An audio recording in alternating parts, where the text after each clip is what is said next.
Hello, sweetie, and welcome back to Thomas Was Alone for the last time, because he's no longer alone. I think he's gone off into the ether. As our Thomas, I struggle to follow the story. Like, I enjoyed the characterization, but I think it's to do with AIs and stuff. But yes, there is a DLC, Benjamin's Flight, which is a little bit of a story prequel, as mentioned in the end of the last episode, so let's engage and give it a whirl. Long before Thomas, there were other AIs. They were prototypes, tests. We were shocked when one amongst thousands developed a powerful trait. Hope. Always dangerous hope. Benjamin and his father climbed between the rocks. If they moved fast enough, they could probably see the fountain before darkness fell. Benjamin had brought sandwiches especially. They had no crusts. Benjamin's father insisted on that. They were meticulously crafted, packed away in neat boxes. For as many cycles as he could remember, Benjamin had made the climb with his father. Every time, the glow felt closer, more tangible. Benjamin hoped that one day he'd be able to reach out and touch it.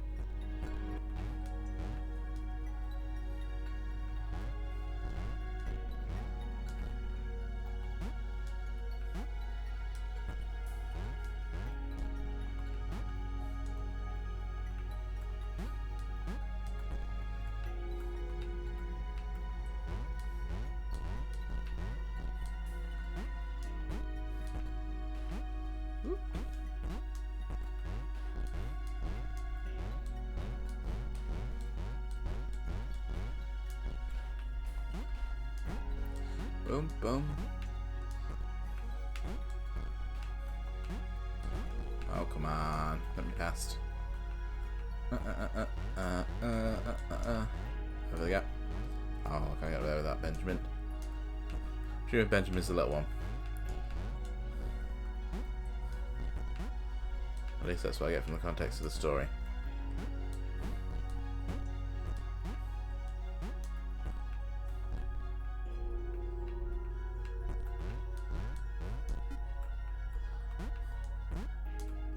Boom.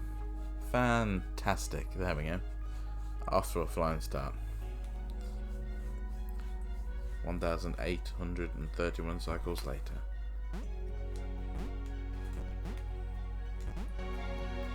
Benjamin ran. His father had sent word that it was ready, that it was actually done. Look out.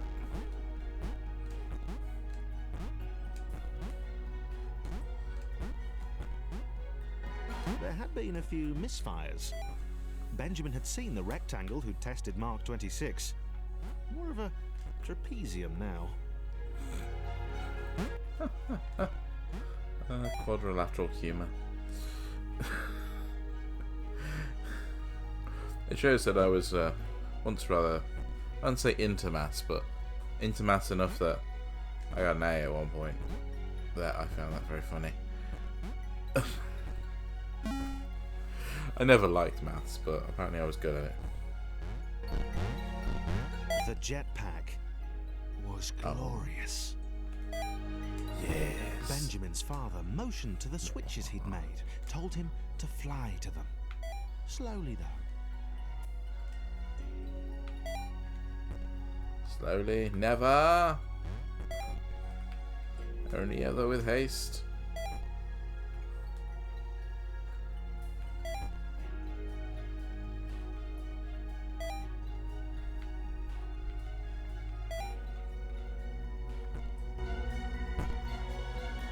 Benjamin ignored him, of course, hitting the sequence as quickly as possible.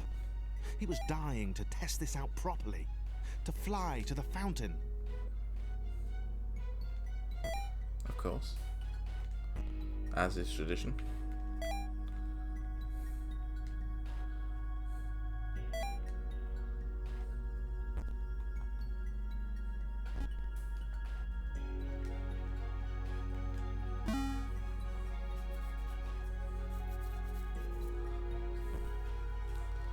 Ah, yes. Now to Just watch me a struggle. quick flight up to the fountain. Benjamin was sure his father wouldn't mind. The locked doors were a precaution. The spike walls, a friendly reminder to be aware of his surroundings.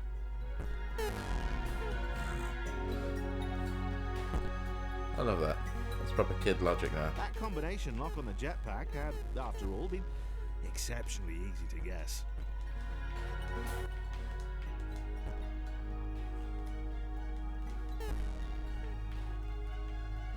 There we go.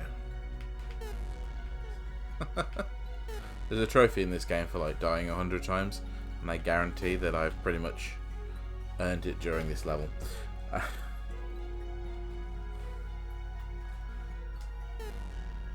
There we go.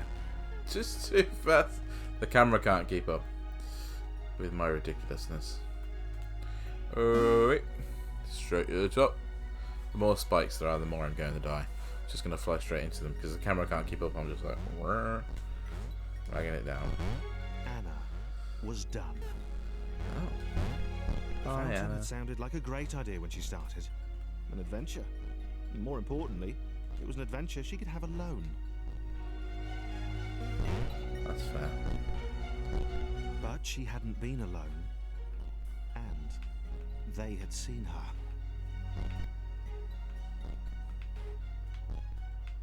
You serious? Come on, Matt. Also, who's they?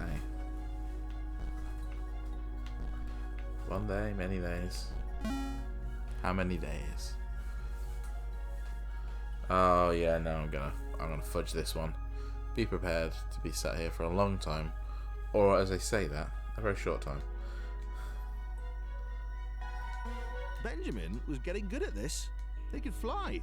It was important to stay focused, though. He had a fountain to get to.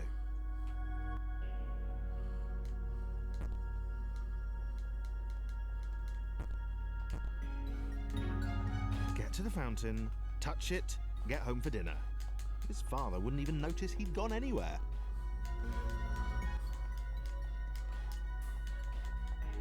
I love that plan. Just touch it. Don't take anything from it. Don't wish upon it. Just touch it. Be near it. In the presence of it.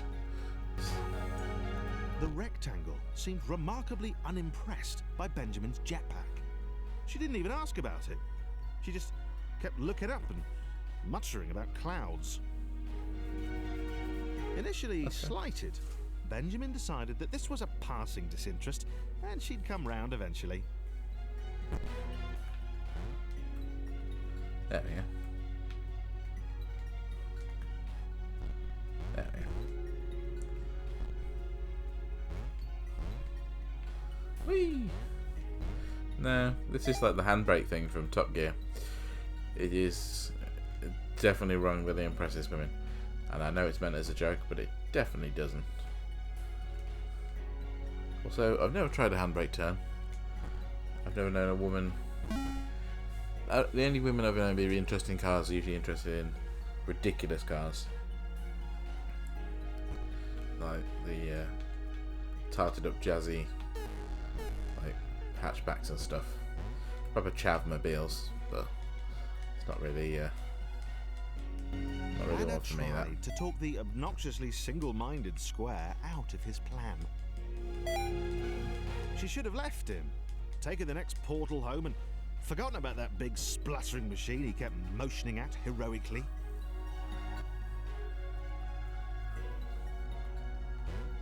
Yep. Is that it? Is that the end of the dialogue? Did I complete that level far too quick even for myself? Potentially.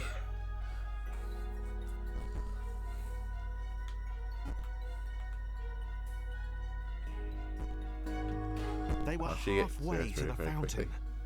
It occurred to Benjamin that his father would have become aware of his absence by now. Benjamin hoped that he'd be forgiven. You know, the folly of youth. Father had worked so hard on the jetpack.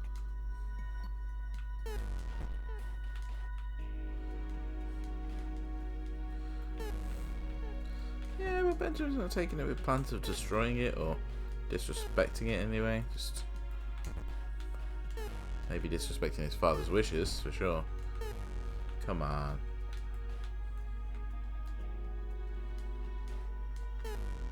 Come on.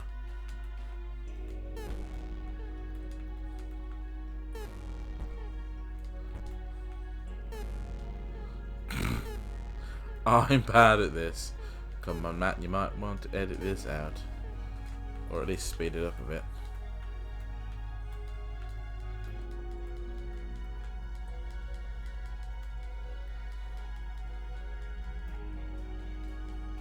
Oh yeah. A little bit of feathering and a little bit of patience. And a little bit of not being a dick. Ah.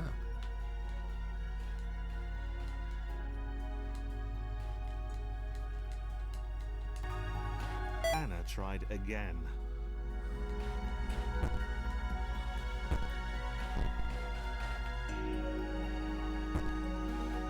She told Benjamin about the blinding light of the fountain, of the clouds which had defended it. She begged him not to carry on. He laughed it off. He wasn't afraid of clouds, so however pixelated they were, he could fly above them or swoop to avoid them. He scared her.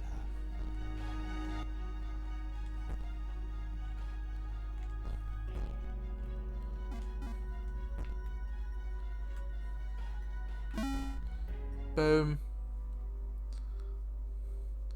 11.1. Oh, Anna's gone. The network connection was the biggest security loophole we left in the system. Eventually, Thomas would use it to achieve sentience. In the early cycles, it was the downfall of many other most promising AIs. Sarah was awed by the square. Its voice boomed, raised above the roar of the jetpack. You don't happen to have any sandwiches, do you?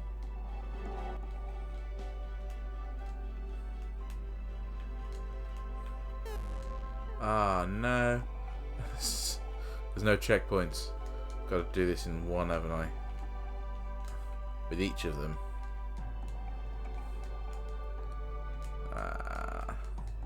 Bugger. Oh, that's quite low. Thought you were coming up higher than that then for a second. No.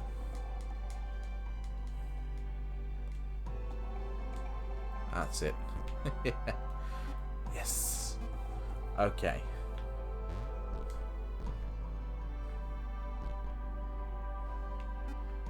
Across. Through the gap. Through the gap. Whoop.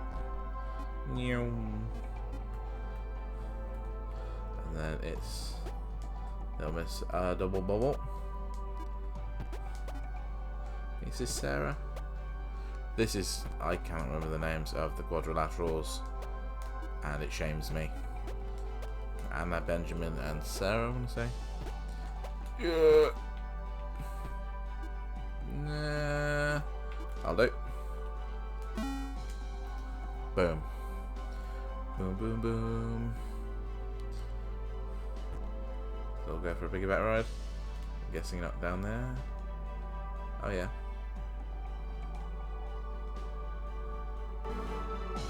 Benjamin liked the little purple fangirl. She was kind of cute. And she seemed really impressed with his jetpack. This was how Anna should have been looking at him all this time. But no, she was pure naysaying. She did understand the dream he had, the importance of what he was doing. That double jump was cool too.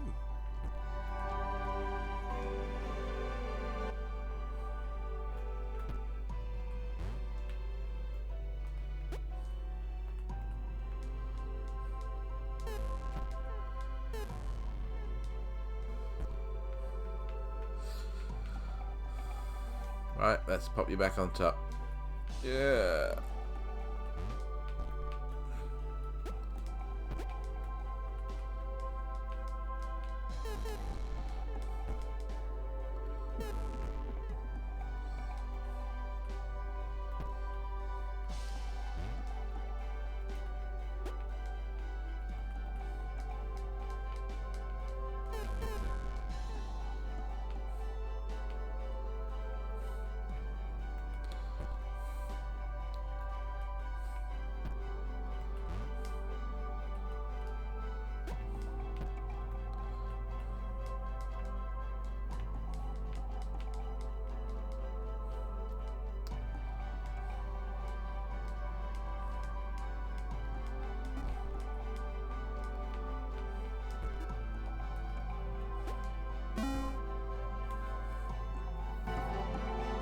fountain of knowledge sounded fantastic. Benjamin hadn't told her what it was, really. She suspected he didn't know. He ploughed off ahead while she jumped behind him, helping the increasingly resigned Anna. Sarah suspected Anna had no faith in Benjamin. She was scared. Ha! She had not the faith to believe in their leader. Sarah found herself thinking more epically. She suspected it was Benjamin's heroism.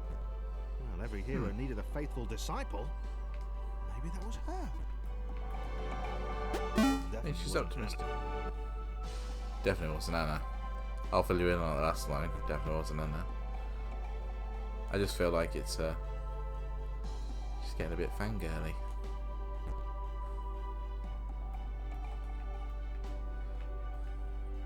She needn't be a bit fangirly. There's nothing to fangirl over.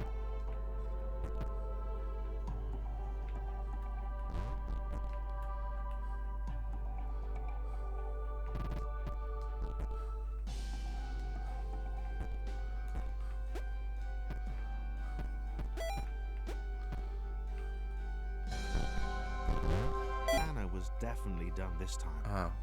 She had tried. The self-aggrandizing square and the purple orator were never going to listen. She locked the door behind herself. She would stay here where it was safe. She could wait a few cycles.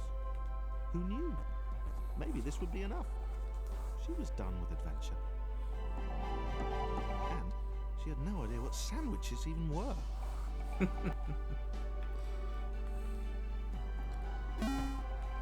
Sandwiches are amazing. Oh, this is going to be tricky. Sarah laughed. Or really easy. But she had no fear now. The doubter, Anna, had hidden away.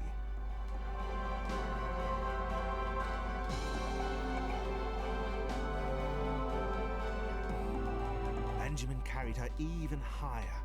He swore the fountain was close, that soon she would see him touch it. He said it would reveal great things. She hoped he might share some of them with her.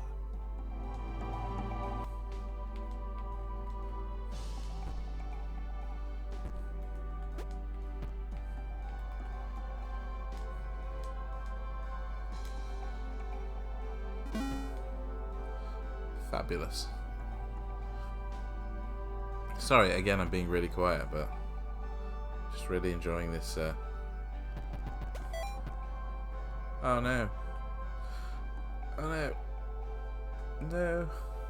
Just enjoying where the game's going.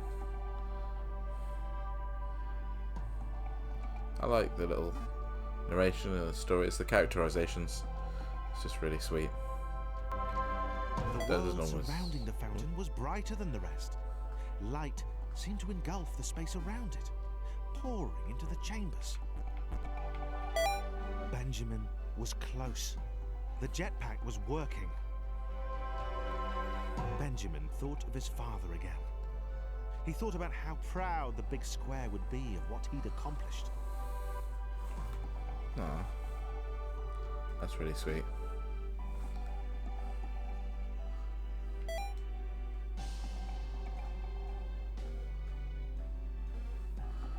Just flying up and down. Oh.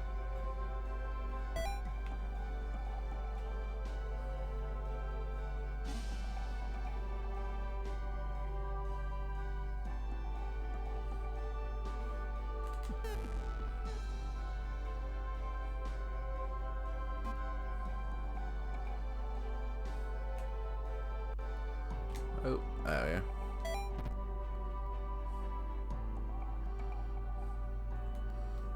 At some point I'll have to press the X button to jump or jetpack. There we go. And they would meet.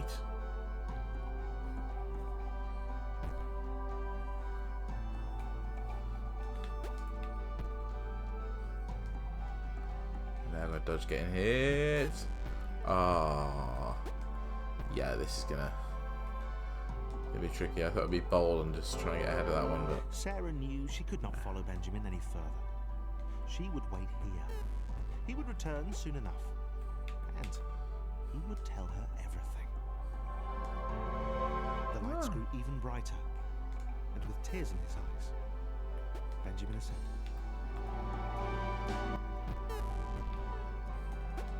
Wow. It's a bit death-defying, this. Assuming this is representing the uncertainty of moving forward, the life and death risk that we take just to know the unknown, to sort of go beyond the pale, as it were. Come on, Benjamin, just you and me, buddy. It shone before him, its light reverberating off the walls percussively. It was awesome. It was everything he had hoped. Sandwiches didn't matter anymore.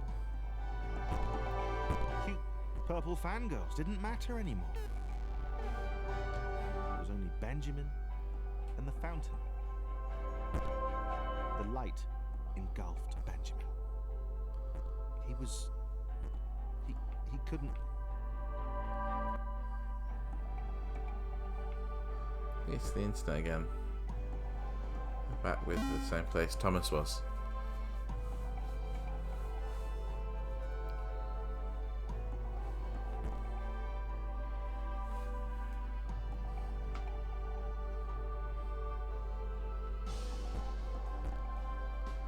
Now I think this is a maze.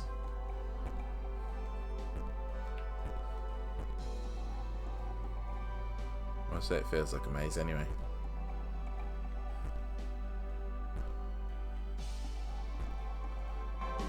Benjamin was blind. He had seen shadows, bright lights, data in innumerable and unimaginable combinations. And then it had gone. He wasn't ready. He sat. There was nothing else to do. He'd try and find his way home tomorrow.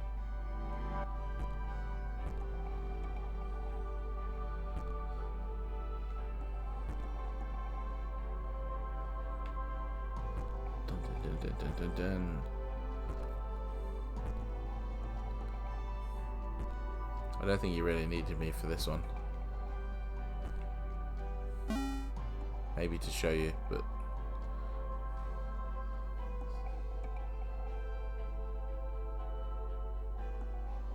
I think the story is its own reward. Sarah fell. Oh. Benjamin was stuck up there. She had no idea if she'd ever see him again.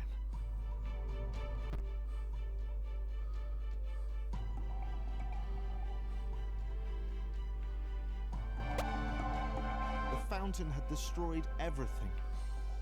It had unleashed the clouds. It had blinded Benjamin.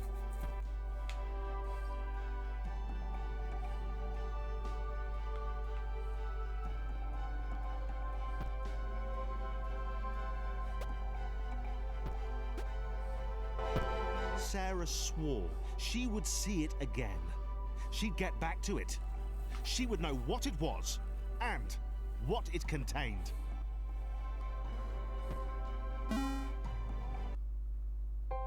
It's back at the mission where we met Sarah.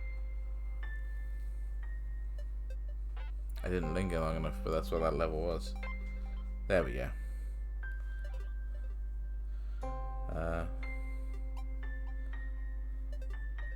Yeah, I really enjoyed that. It was always really sweet and wholesome and lovely. Yeah, I hope you've enjoyed that. I hope that's something you got something out of. Because I mean, I enjoyed playing it again. It was good to be back, and I hope it makes for some half decent episodes for you, and is a little bit of a change of pace from Tiny Tina, because I think that got a bit gun shooty bang bang. I also wasn't very talkative. I don't have a good personality for this. I really don't. I don't have a good voice either. But that was the story. Benjamin's Flight. Anyway, thank you for joining me, love. And I'll see you on whatever I do next. I love you. Ta-ra.